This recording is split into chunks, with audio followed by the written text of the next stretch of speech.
Hi, Jeremy Cordeaux in the Court of Public Opinion. I'm just on air here to let you know that we'll be live streaming the Court of Public Opinion every Friday between 9 o'clock and 12 on jeremycordeaux.com. Please join us. We'd love to have you.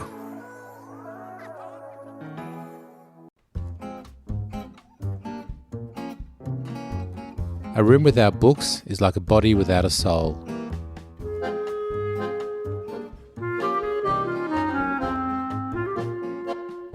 Hi, and welcome to episode 21 of Sundoku, the podcast for anyone who has always got a book or 10 by the bed. I'm Sarah Martin. And I'm Annie Hastwell. A thriller on the Sundoku menu today. In The Ghost of Gracie Flynn, Joanna Morrison takes us to sun-washed Fremantle and a story narrated by a young woman already 20 years dead. But for the four friends who knew her best, she's far from forgotten. And when they meet again 2 decades on, there's unfinished business with deadly consequences for one of the four, the charismatic Sam. His body is found on a boat out on the river, and his death is a mystery that no one can kind of figure out. So that kind of kicks off the story. And an insight into what it takes to put together a literary festival. Louise Adler is helming Adelaide Writers' Week for the first time in 2023, bringing together writers from all over the world, from different genres. It sounds amazing. What a task. We'll hear from her about the inspirations she draws on to present a week of engaging and thought-provoking sessions.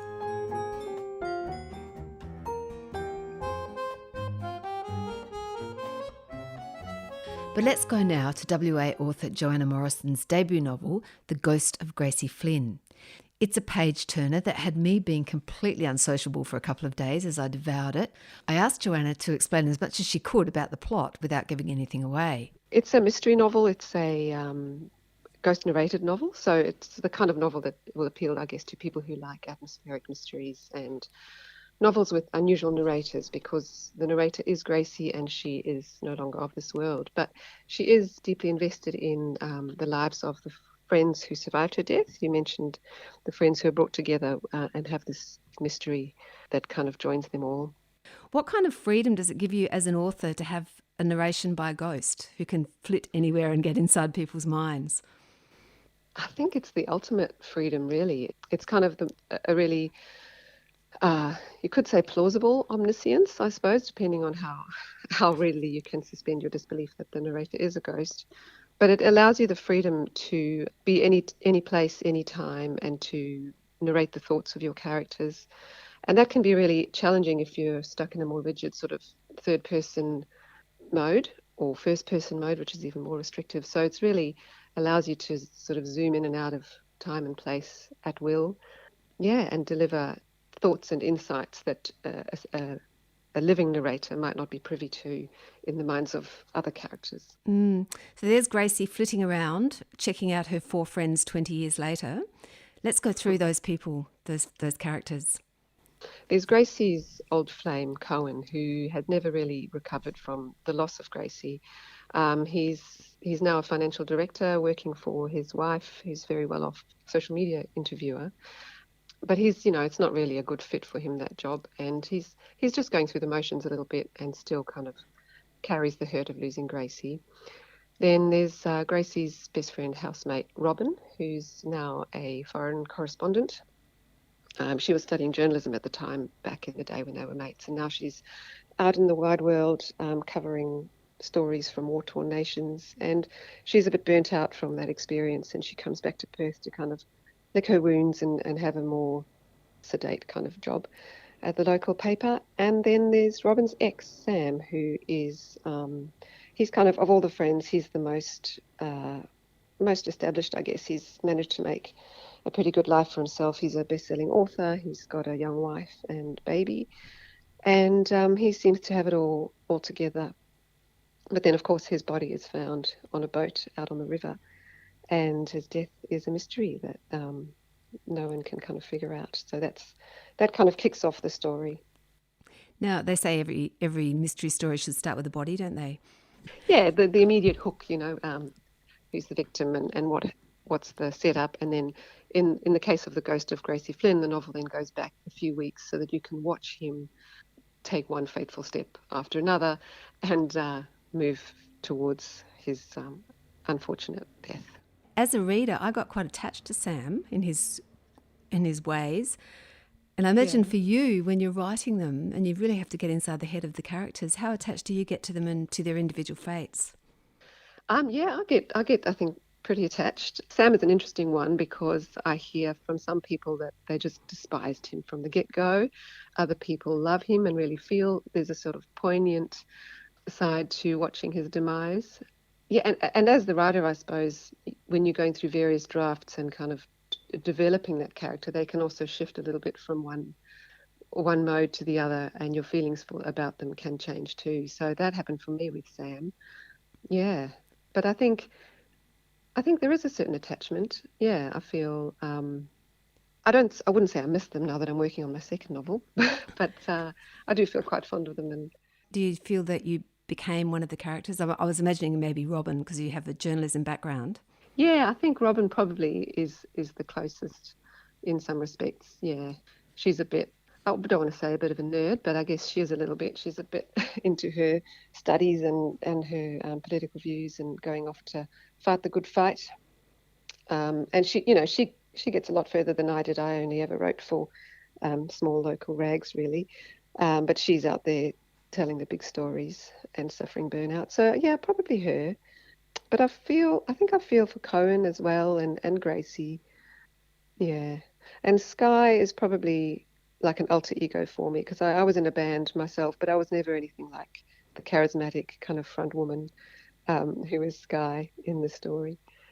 Yeah. That's the wonderful thing about literature, I suppose, is that you can develop all those selves that you never had into other characters. Absolutely. Yeah. You've brought a lot of Perth into this too. I really felt Perth and that lovely sort of sunshine coast, that feel that you get from Tim Winton books and from... Actually, there's a great sense of place, I think, in all Western Australian writing. And there's a lot of feeling of both the past and the present in the kind of cultural references. I noticed that they were playing the game Carcassonne, which is like trendy at the moment, actually, and social influences and things like that. How much of your own life did you bring into this? I think a fair bit in little bits and pieces, definitely. I didn't grow up in Perth, but I did study here, some postgraduate diplomas and things. So I did get to experience a little bit of the uni life on campus at University of Western Australia, and that certainly comes into the story. And I've heard from quite a few readers that they really felt that time and place come alive. And I think just, the general immersion in the various places in Perth does come directly from my life experience. I think place always looms quite large for me in my writing. It's kind of what sparks my imagination most of the time. Place evokes the kind of mood that I sometimes want to bring to life in a story. Was there a moment of inspiration when this story came to you? Actually, I was writing a different novel at the time, and I had to shelve that novel because it wasn't really coming together. But there was a little moment in there in which a man's body washes up on the shore of Rottnest Island in a boat, and it kind of triggers this whole mystery. And that particular little kernel, even though I shelved the rest of the novel, that kernel stayed with me and kind of begged to be developed into something. So that's where I began, with this mystery around a man in a boat. Do you feel like there are stories in your subconscious wanting to be told? Like a lot of authors talk about that, a story almost writes itself. I feel like there is definitely a lot of the subconscious that plays into stories. I think probably you can exercise a lot of that in your first book. That may not actually come together, but this, in my experience anyway, I wrote a novel for a PhD that actually for my master's, I should say, a novella that probably exercised a fair bit of stuff I've been thinking about.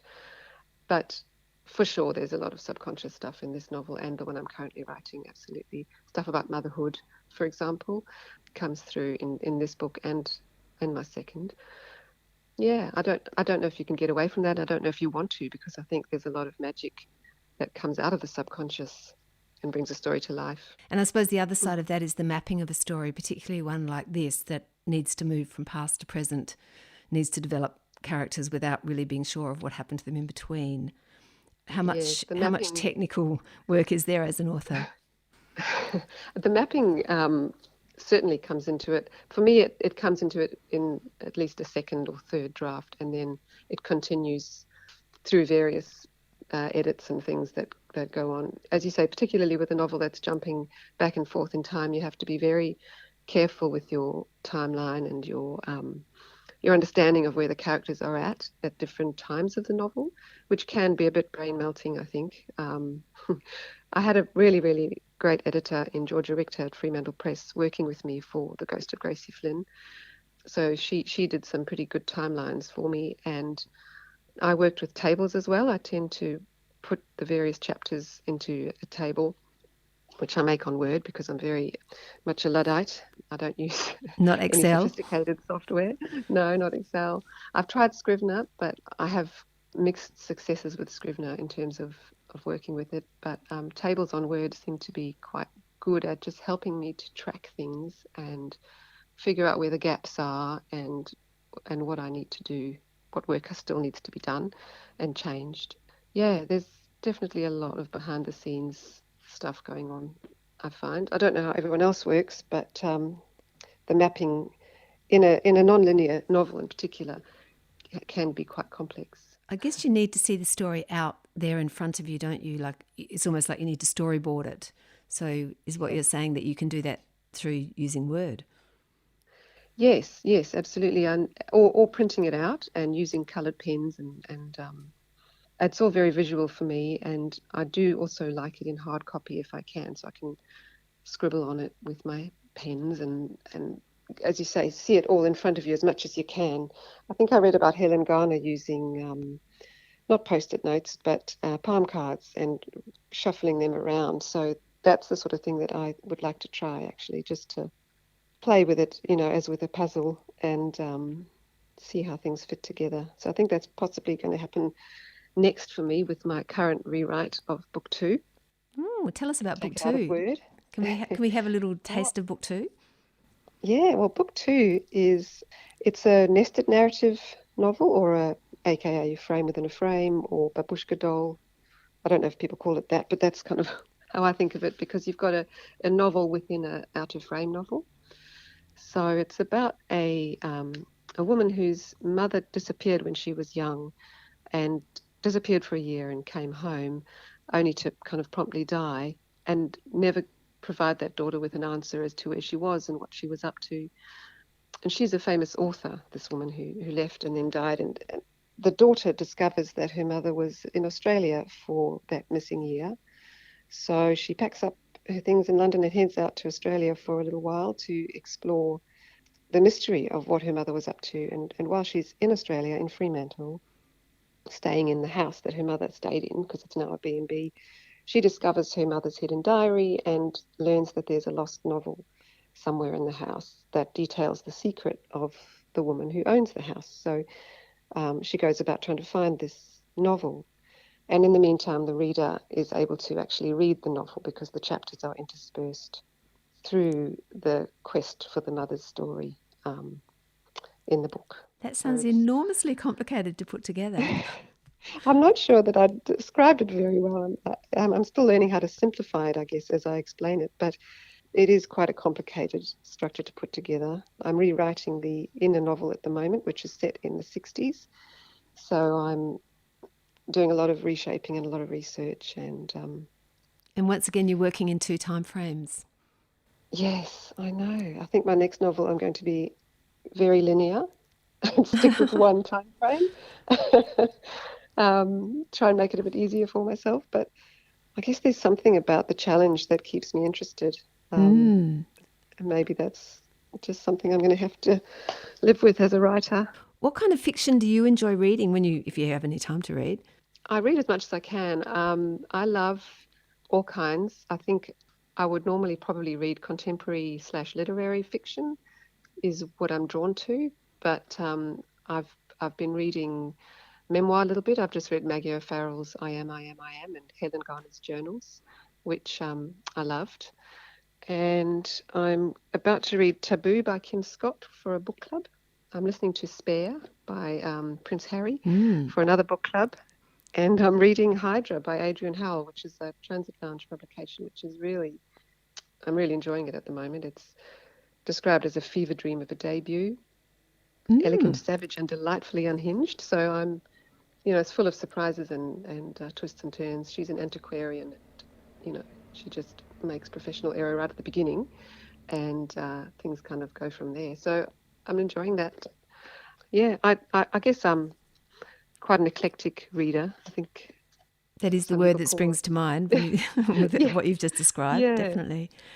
Yeah, or a mood reader. Joanna, what's the greatest compliment your readers could pay you, do you think? Oh, I couldn't put it down is probably a bit of a highlight when people say that, because I guess that's my goal, is to really transport readers and have them fully immersed in the reading experience. And if a reader says that they were moved by the story in some way, that's probably the holy grail as well. Joanna Morrison talking about her debut novel, The Ghost of Gracie Flynn, published by Fremantle Press. And now to meet the new Adelaide Writers' Week director, Louise Adler, who has a storied career as an arts editor, radio presenter, CEO of Melbourne University Press, and much more. Her knowledge of writing and the publishing industry is broad, and she's bringing that to the next 3 years of the event. I began our conversation asking Louise what her first priority was when planning the festival. First of all, the reputation of the Adelaide Writers' Week is, I think, as the most prestigious, foremost literary festival in the country. Of course, now we have a plethora of festivals around the country, and that's wonderful. The more people hear writers, the more opportunities for writers to speak and for readers to hear them speak about their work and to buy their books. I think may 1,000 literary festivals bloom. But I was conscious that Adelaide had a remarkable history going back to the early 1960s. And when you look at who's come to Adelaide for Writers' Week, it's a who's who of the literary world internationally and nationally. So that was my starting point, was, well, what's the relationship between what's being published in Australia most recently and what's being published in the world? And what are the areas that I think we should focus on? And some of that comes from your own thinking about literary culture today, or the literary culture today. And some of that comes from looking at what's being talked about, what's in the zeitgeist.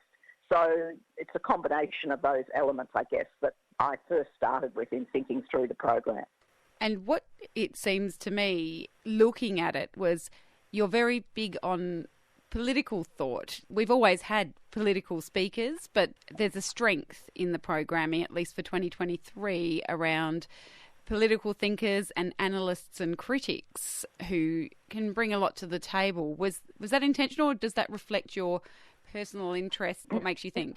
It's interesting that you've read the program in that way, because I've been very conscious of spending more time, if you like, not on the political issues of the day, because I think there are plenty of opportunities and platforms for people to canvass topical issues, those issues that are concerned in current events and, world affairs, but to actually take us back to the writing.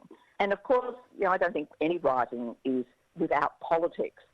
Even Jane Austen, when she writes Persuasion, there's a political inflection to her writing. She's not a didact, she's not a political advocate, obviously, but there's a kind of reading of the world she inhabits, which is inflected by her sense of that world when she comes to, when she brings her literary imagination to bear, for example, in Persuasion, on love found late in life.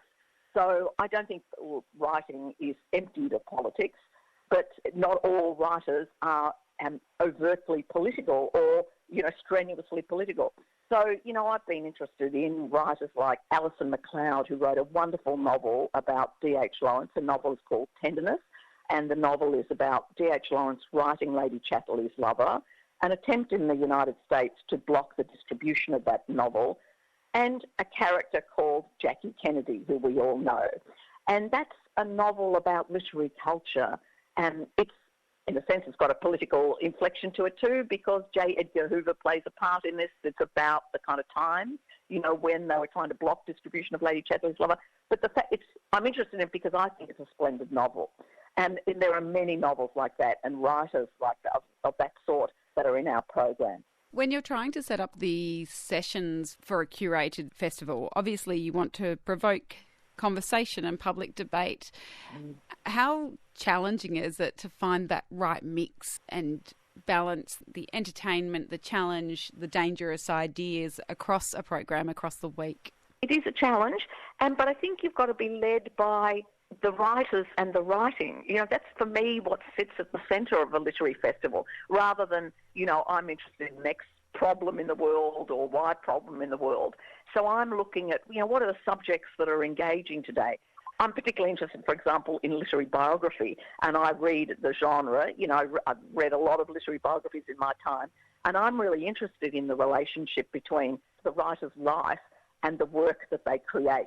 And what's the balance between the two? And it's a hardy perennial, that question is, does the life inform the writing? Do we read the novels, for example, of Shirley Hazzard through the life she's leading, or are the novels separate to the life, or the relationships she might have had, or the kind of, friendship she developed? So that's just an example. But I think literary biography is a genre which we all read, where people really enjoy biography. Well, I think in a writers' festival, we've got time to speculate and reflect on and talk to some of our most important literary biographers about the relationship between the work and the life.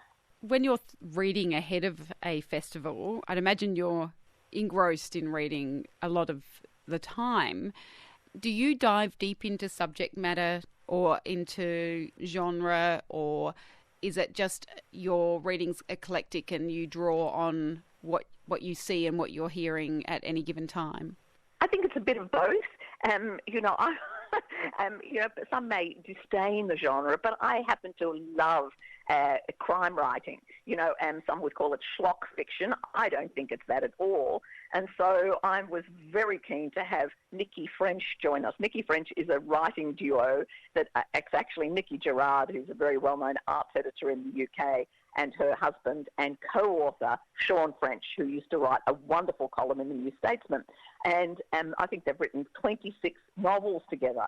Well, I was very interested to have them join us. Dervilla McTernan is another writer who's joining us. Her crime fiction is fantastic. Chris Hammer, who's extremely successful Australian, I think they'd call him Aussie Noir. And so I'm particularly myself devoted to that genre, crime fiction. So that was one of the areas that I wanted to bring into discussion and to debate and to showcase in the festival. So you bring your own personal reading habits and passions to the task, but also you're trying to have a breadth here and say, well, what's of interest? And the Minister for the Arts, Tony Burke, has announced that we'll have an Australian Poet Laureate. And he's just announced that as part of his national cultural policy. Well, I was unaware of that when I asked Simon Armitage, who's the British Poet Laureate, to come out here.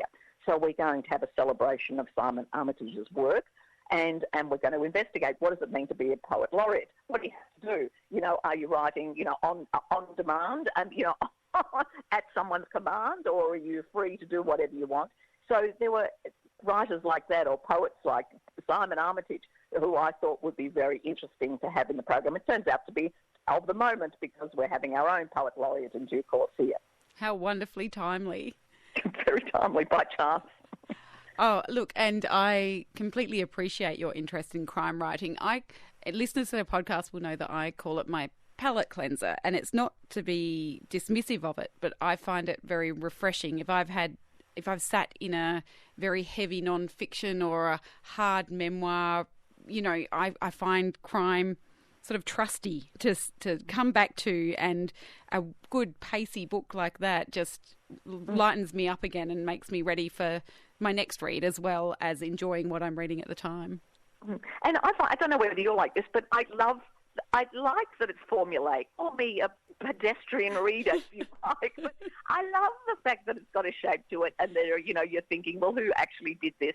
And I will make a confession to you and people are horrified. Other crime fiction readers are horrified when I say, I've been known to go to the end of the book to find out what happened. It has not prevented me going back to, let's say, page 30 and going through. But I just wanted the agony of knowing the resolution to be over so that I could savour the narrative and the plot and the characters. But I think some people think that's just so tacky. Well, you heard me gasp, but I see the smarts in it because, otherwise you're turning the page so fast that you don't sit in the words.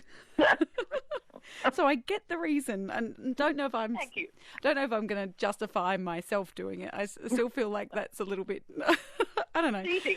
Do you think it's? I mean, it's cheating. Anyway, it doesn't stop me having pleasure from the plot and the unfolding of, the characters and the plot and the, narrative pace of it. Anyway, that's just my personal, flaw, one of my many flaws. How would you describe good writing? What does that mean to you? Well, first of all, my instinct, immediate response is to say when I can't put the novel down. When I'm so engaged that I really don't want to stop reading. And is that about characters that are rich, that are complex, a narrative that draws me along, that engages me, that makes me really want to continue, that I cannot put the book down. And I find that it's the greatest pleasure in my life as a reader is to be in a novel. And sometimes it's a novel, sometimes it's a work of non-fiction. It's not just about fiction, but is to have that pleasure of reading something that's thoughtful, reflective, challenging, but draws me in and that I can't stop. I also feel writing is also of a time and space, not just for the writer, but for the reader. There are times when I've picked up a book and started and not been able to read it. It hasn't engaged me. But then maybe 6 months later, another time, another space, I've picked it up and it's been the right book for the moment. I've been able to sit in it. Do you have that experience too? I do indeed. The books find their moment, don't they? I think back to the classics. I was, studied, taught, born and bred reading the 19th century novel.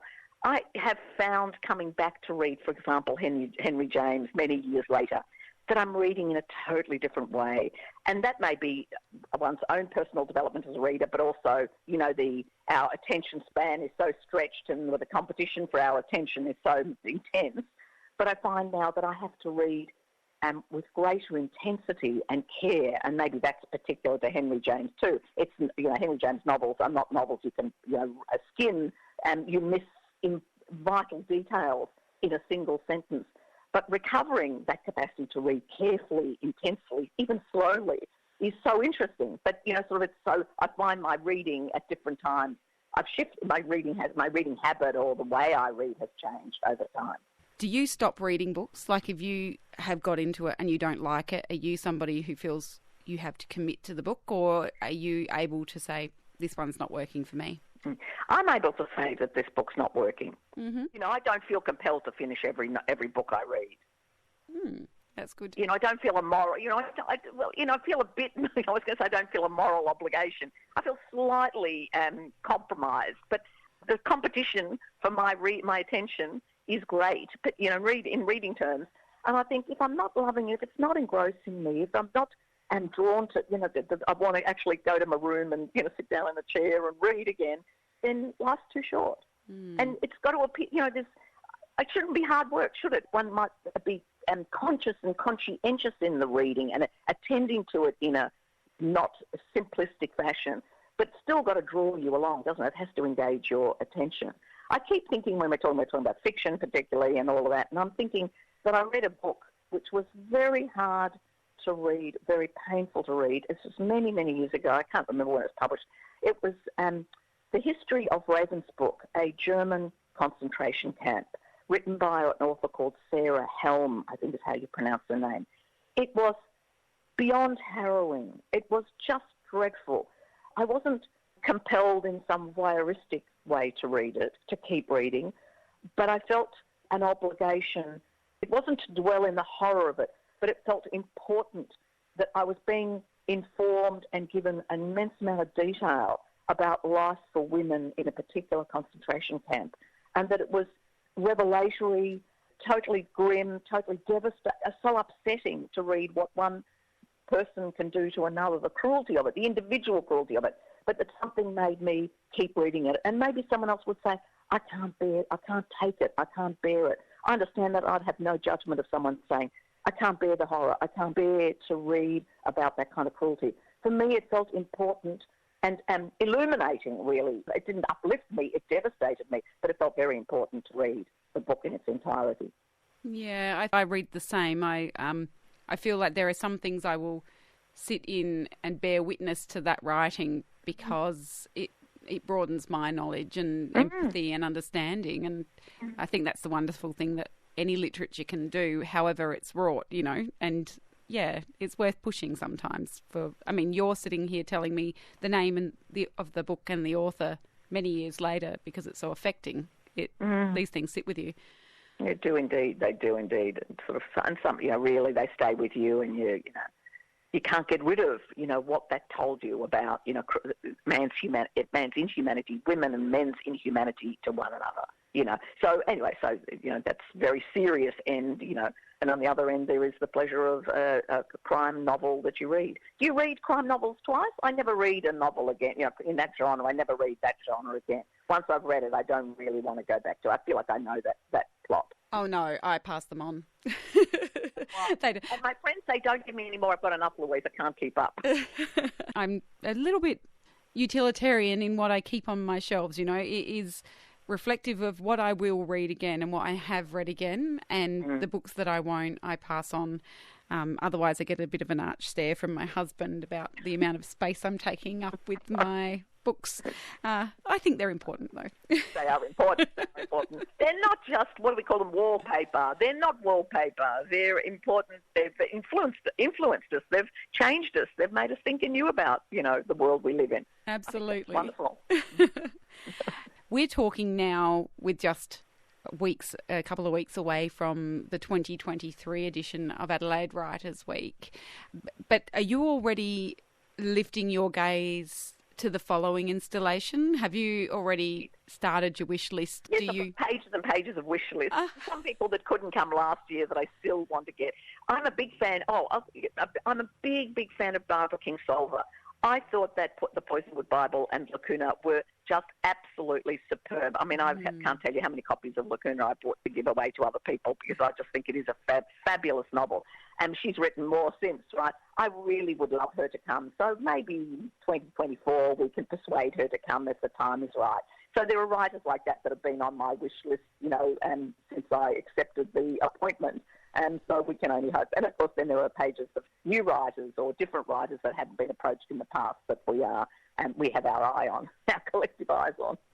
Well, it's fabulous, and I'm excited to join everyone at the Pioneer Gardens in a short couple of weeks, but I will also be watching and in anticipation of what happens over your tenure in the role. So thank you for making time for me today, Louise. I really appreciate it. And thank you for having me. It was lovely to talk to a fellow bibliophile. Louise Adler there, speaking about the many inspirations she draws on to put together Adelaide Writers' Week. The 2023 event is from 4th till 9th of March at the Pioneer Women's Memorial Gardens in Adelaide. But if you miss it, don't worry. We're doing our best to catch as many writers as we can for upcoming episodes of Sundoku.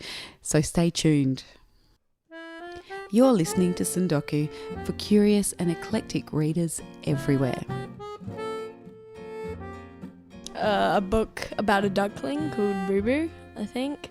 My mum used to read it to me every night until she chucked it out without our permission. Yeah, that was one of my favourite ones. My dad also read us some of the Warrior Cats books, and they were pretty cool. A lot of mangas, like My Hero Academia and Demon Slayer. I like that they're very adventurous and creative, and they have pictures and a more comic book themed.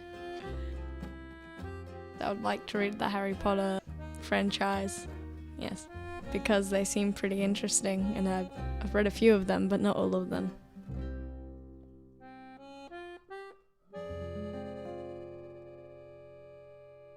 And remember, if you'd like to share your reading history and reading habits, get in touch. You can record yourself using what you just heard as a guide. Send us an MP3 to sundokukast@gmail.com. Time for us to go. I'm Sarah Martin. And I'm Annie Hastwell. Happy reading, and we'll talk soon. This podcast is produced by 4 book addicts refusing treatment. Kath Keneally, Michaela Andreev, Annie Hastwell, and me, Sarah Martin. Our thanks to composer Quincy Grant for the music. If you want to know more about the books and authors featured in this episode, check out the show notes. And you can find us on Facebook and Instagram at Sundokukast. TSUNDOKU cast.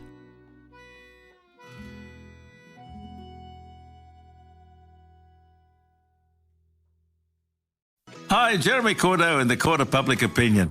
I'm just on air here to let you know that we'll be live streaming the Court of Public Opinion every Friday between 9 o'clock and 12 on jeremycordeaux.com. Please join us. We'd love to have you.